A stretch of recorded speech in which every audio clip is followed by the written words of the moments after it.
My name is Jill Hicks. My husband and I live at 37 Aintree Drive, Chapel Green. Mr. Whitehouse, is this where I introduce the additional petitions? If you have May I hand extra them to comments, I you? can take those.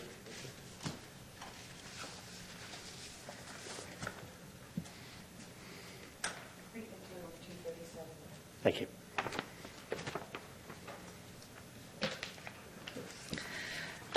First, I'd like to just address some of the comments that were made by the developer and the owner. Yeah, okay.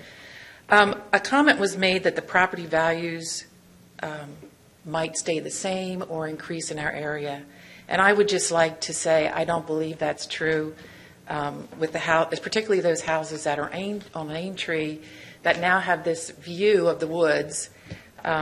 When you put a development right up against us and that view is gone and the sound of the wildlife and everything that we enjoy there, I think that, and some of our properties will have 2 to 3 houses behind them. I think that will damage the value of our properties, and when our property values go down, such happens to everybody else in Chapel Green that meets the same criteria.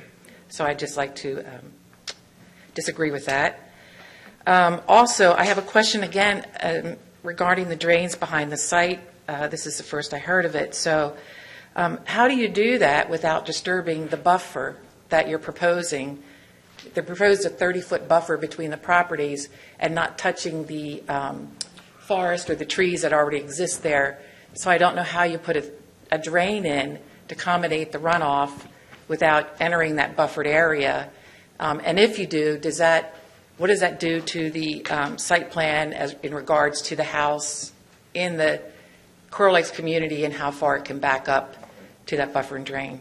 When your comments are complete, I will ask the engineer to address that question. Thank you. Okay, go ahead. Also, regarding the airstrip, it is present. It is a FAA-approved airstrip, and if you look on the pictures that the developer provided, you can see the airplane there on the ground. I also believe what picture they provided that showed a clear area, that might be the airstrip. It looks like it. Okay. First of all, I would like to personally thank the staff of Planning and Zoning who have worked diligently and responsibly to accommodate the public here, online, and received our statements. Our property, if you could go to the first slide, thank you. Our property borders the Atkins parcel. As you can see, we quote-unquote live in the woods that the applicant is proposing to clear cut. The trees on our property are connected to these woods by a very dense root system. What may not be apparent is that the Atkins parcel on its own is landlocked. It has no access to area roadways, no access to Wilking or Robinsonville Road. The trees, wetlands, and wildlife have been left undisturbed for decades and maybe longer, except for the hunters that come through during hunting season. Even they are a part of the balance that has created an unspoiled and pristine ecosystem that defines our area in Sussex County and makes it so attractive. I never thought it would come to this. Sergei Babashko, he was going to present the history and precedents, so I'll refrain from going through it. I was going to anyway. But You can provide a quick summary. No, that's okay. We're not here. Understood. What is not known to most is that on January 23, 2020, the former administration wrote the navigable water protection rules. Upstream waters that feed tributaries, rivers, bays, oceans, and intermittent ephemeral waters and other isolated wetlands it left these natural features no longer protected. However, on January 21st, 2021, a year ago, the current administration signed an executive order to vacate the previous administration's navigable water rule. This remanded or returned WOTUS, Waters of the United States, to pre-2015 rules and once again established these waters may be protected under federal jurisdiction. On January 24th, Monday of this week, I spoke with a member of the Army Corps of Engineers in Dover to get clarification on what this means regarding this application. He stated that it would have been prudent for the prudent for the applicant to be in compliance with the current rulings. The National Law Review, published September 23rd, 2022, just 4 days ago, states, quote, "The order is unclear on whether the vacatur applies only prospectively, affecting projects in development stages, or if it operates retrospectively, potentially affecting permitted projects yet to commence construction," end quote. This application has not been approved or permitted, so the case is made that this site needs to be evaluated under the current rules, which have been reverted back to the pre-2015 WOTUS rules. The report prepared by Watershed Eco and submitted 14 months ago admittedly uses the rules that have since been vacated and no longer apply. George Miles and Burr, LLC, I believe representing the applicant, attached what appears to be a report performed on this site by the U.S. Army Corps of Engineers. Slide 2, please. Thank you. In speaking with the same member of the U.S. Army Corps of Engineers, the attached is not an analysis prepared or submitted by the U.S. Army Corps of Engineers. This is a form, an interim form as stated in the letterhead, that is completed by the applicant or on the applicant's behalf. This does not represent a field inspection performed by the U.S. Army Corps of Engineers. On the second page of this form, the field inspection is not checked off.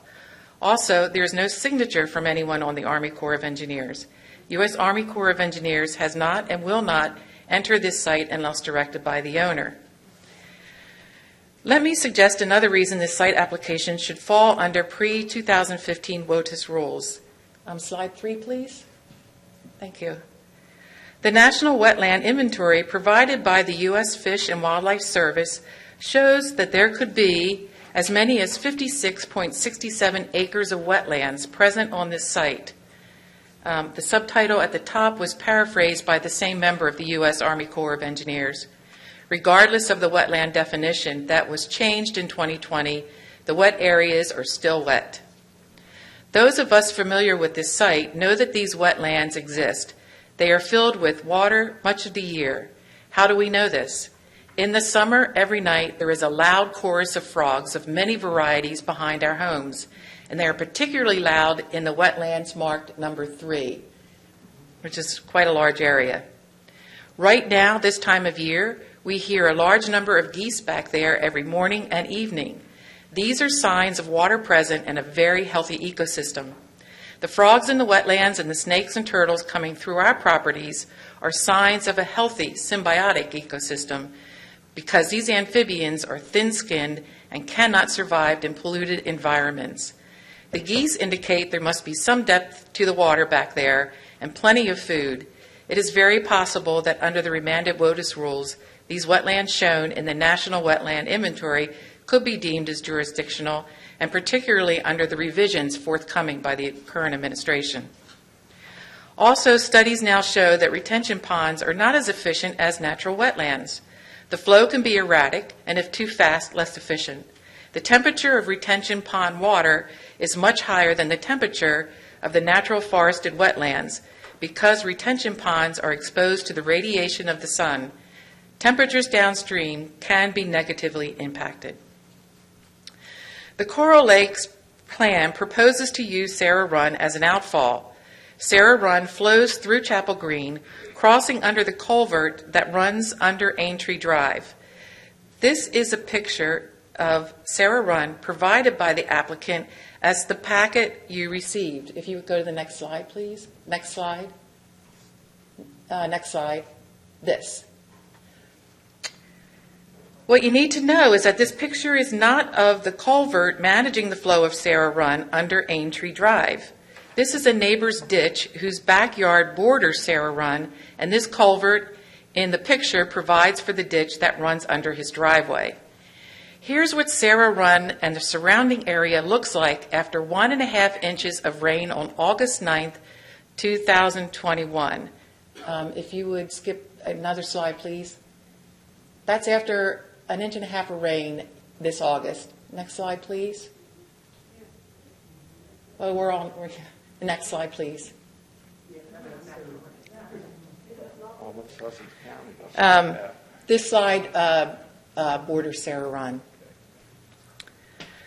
I should also note that Sarah Run travels from the Atkins property through the culvert where the flooding I showed you takes place, behind the houses on Autumnwood, cuts behind Alderleaf and Aspenwood before reaching Herring Creek, which leads to the Rehoboth Bay. Disturbing the soil around Sarah Run could have a negative impact downstream whether the outfall of Coral Lakes flows or not. Regarding concerns identified with the development footprint and wetlands, from the 2020 1105 State Plus review, quote, this site was previously reviewed through Plus in 2019. According to the 2019 application, the wetland delineation confirmed the presence of 30 acres of wetlands, proposed to be left untouched with about half as many homes as proposed. By the way, the wetlands that they showed on their site, I think, came to like 4.87 acres. As a result of the April 21st, 2020 federal clarification on navigable water protection rule, this is still within the quote, for the definition of waters of the United States, WOTUS rule, the newest project application proposes to fill upwards of 25 acres of non-tidal wetlands, end quote. Continuing and addressing the now vacated rules that were in effect in 2020, quote, these non-tidal wetlands provide significant flood attenuation, water quality benefits, and habitat for plant and animal species. Filling these wetlands areas, then building homes and infrastructure upon them, will directly result in adverse draining and flooding impacts for future residents. Because of the duration of time that has passed between the latest State Plus review of 2020-1105 and the applicant's responses made on 2011-2022, the addition of the 11 homes, and even the differences in the site plan on file at P&Z and could be requested on December 18th, 9 days ago, and the plan provided to the public in the online packet 3 days later on January 21st, of which there were changes made to the 13 proposed retention ponds, changes to the trees remaining or shrubbery to be planted, and the subdivision entrance has been relocated closer to Tanager Woods, 168 home unit subdivision in the beginning stages of construction. Therefore, we request that a current Plus review be performed. It is also worth noting that it is going to take 13 large retention ponds to manage the amount of water that currently exists on this property, then squeeze 315 homes to get the most return on investment for the development, regardless of the damage done to wildlife and the valuable ecosystem that now exists. And of note is that Watershed Eco observed this property in June and July, rather than December through May. And the pictures they included in their packet, I believe, were from June and July as well. From the State Plus review of 2009-04-01, responding to the same firm, George Miles Burr, representing the developer 13 years ago, requesting to build 209 homes on the same 152 acres. Quote, this project represents a major land development. Are you quoting from something that was done 13 years ago now? Yes, I am. Okay, I'm going to ask you to move on. We've been tolerant and patient. Can I make the point? And you may make the point. Please make the point. So there was opposition to this development, which was 209 homes. And admittedly, it was using this 2004 strategy for state policies and spending. So now we're 17 years ago. Here we are, 17 years ago, and here we are. Great, thank you. 43 developments later, or however, I don't know how many, just stated prior to me. Okay. The Plus review of 2019-01-05 states, DENREC mapping identifies the presence of hydric soils. The inland bays are part of an environmentally sensitive watershed which can be negatively impacted by a high amount of impervious cover creation, removal of forested vegetation, and the filling of hydric soils and/or wetlands, end quote. If you would go back to the slide 5 and 6. Back again. There you go. Thank you. So this is the Novacell property, the soils identified on Novacell. To the next slide, please. Soils identified on the Atkins property. Let's see. The makeup of the soil, as indicated by the USDA soil map, also shows the unsuitability of this site for development. The water table for Fawsington hydric soil is less than a foot below the surface, and for Piney Neck hydric soil, both of which are present, the majority of this slide that you're looking at and the one before it, the water table is 20 to 40 inches below the surface. Both soil types are indicated as C/D are defined as very limited in their suitability for development. The 2020 1105 Plus review further states regarding CD hydrologic soils group, quote, poorly drained soils, hydrologic soil group CD, of which both of these have been identified across much of the site. These soil types are typically not conducive to utilizing infiltration stormwater best management practices such as bioretention and infiltration basins, which must meet minimum infiltration requirements, end quote. There are other discrepancies. The application for 2011-05 Plus review states there will be 50 acres of open space and with 304 homes. The 2021-06 application states there will be 75 acres of open space with 315 homes. So which is it, and how did the open space with 11 additional homes increase by 25 acres or 50%? Also, the impervious surface that was mentioned above obviously will increase with 11 additional homes. That's 11 additional rooftops, driveways, sidewalks, and roadway. That's not reflected in the 2011-05 Plus review. It is notable that the state nor the developer states or quantifies how much the water table will change when removing 110 acres of water-absorbing trees. Could you go all the way back to the first slide, please, Mr. Whitehouse? Next one up. Thank you. According to AmericanForest.org, a large tree in a single day can soak up about 100 gallons of water out of the ground. The tall loblolly pines, oaks, and even scrappy sugar gum maples are very beneficial to wetlands and poor drainage soils. In a forest this size, the tall trees prevent flooding and maintain the water table. All of us on Aintree Drive have tall loblolly pines and oaks that are right up to our houses. If the woods are removed, the water table will rise, none of which will be prevented, at least to my understanding, and I couldn't find anything that suggested otherwise. None of the water table rise will be prevented by proposed retention ponds of coral lakes. If the woods are removed, the trees right up against our homes that are a part of the forest root system, a forest where trees provide a buffer for the trees on our properties, will become more vulnerable to high winds, posing a risk to us all. To avoid putting us and our properties at risk, we ask that you not allow the clear cutting of this forest.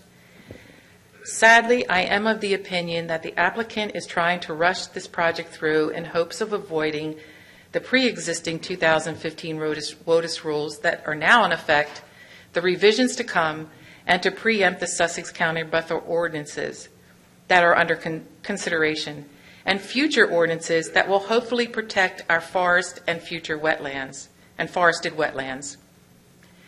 Our state and county mission statements proclaim that both county and state will work to preserve the environment that defines Sussex County and enhances our health, safety, and welfare. With that said, I respectfully request that the Commission make a negative recommendation to the County Council regarding the Coral Lakes subdivision. Thank you. Okay, well, thank you, and I think we have to get an answer for a question for you, so if you'll take a seat, and I'll ask Mr. Marsh to come up and address the issue that, I don't even remember what it was. Yard now. drains. If I remember the Yeah. question, it was specific to the buffer and how, you know, Yeah, how you're doing the Right, drainage. right. Drains. Yeah. so the existing woods will be retained, 30-foot buffer stays. The drainage, the yard drainage system that we're talking about is on the Coral Lake side of that buffer. So it'll be interior to the buffer that will be retained, that's existing woods. So anything that comes kind of off Coral Lakes, any of those backyards, will be intercepted by that drainage. Anything that's then coming off Chapel Green onto Coral Lakes, because that buffer is maintained, will also be intercepted by those drains. If there is part of the buffer that we are retaining that is higher than, say, the backyards in Chapel Green, we can't do anything. We won't be intercepting that flow. That's on their property. Right. Okay. Did that answer the question adequately? There was a second part. Can I ask? I will let Mr. Wheatley. I'm going to regret doing this, but okay. Thank you.